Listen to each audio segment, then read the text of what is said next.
Today's service was very inspiring. We were encouraged to change our mentality because our mentality determines our actuality. A few distinctions were made today between a rich mentality and a poor mentality. It all begins in the mind. A poor mentality says, I need money to make money. But a rich mentality says, I need an idea because I know when I execute that idea, the money will flow. A poor mentality says, I need to work 2 jobs, 3 jobs. I need to work 18 hours a day to make money, to get things together, to make ends meet.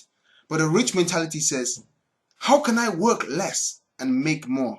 How can I maximize my output in half the time? You see, rich people think progressive. They think big. They think success. And it all starts in the mind.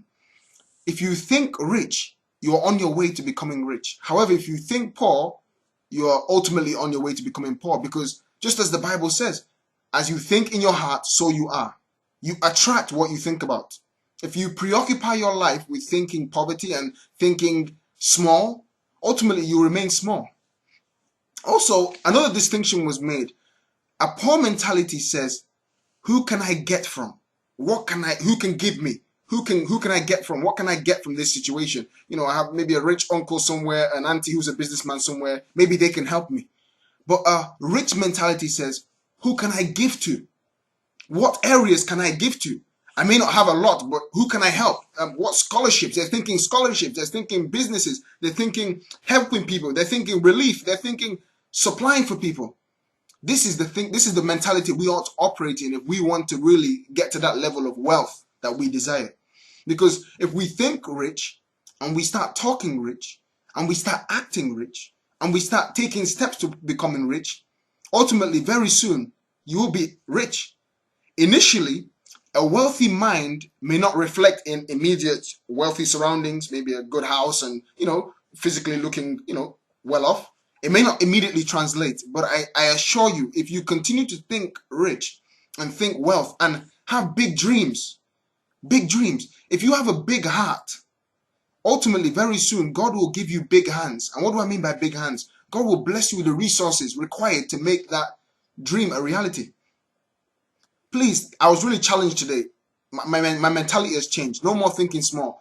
I remember when I was 16 years old, something unique. I did something very unique. After I worked, I bought a gift in the form of shirt and ties for 5 of our pastors. Now, in my heart, if I could buy 5 cars for them, I would.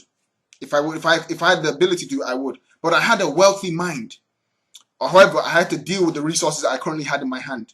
So the truth of the matter is, your mind is the real state of your life. It's not what you physically have in your hand.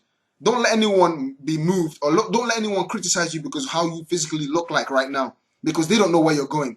If they could only see what you're thinking about, wow, then they'll have a reason to envy you rather than pity you. Please, let's have a big mind. Think big. Think rich. Think worldwide. Think international. Think global. And you're on your way to getting there. Just as God said to Abraham, as far as your eyes can see, I'll give to you. So if you can see Europe, Europe is yours. If you can see America, America is yours. If you can see local next door, well, that's next door is yours. But I know you're thinking bigger. You can do more than you're currently doing right now. God bless you as you think big this week, talk big this week, act big this week, and take big steps towards your big dreams. Have a great week. God bless you.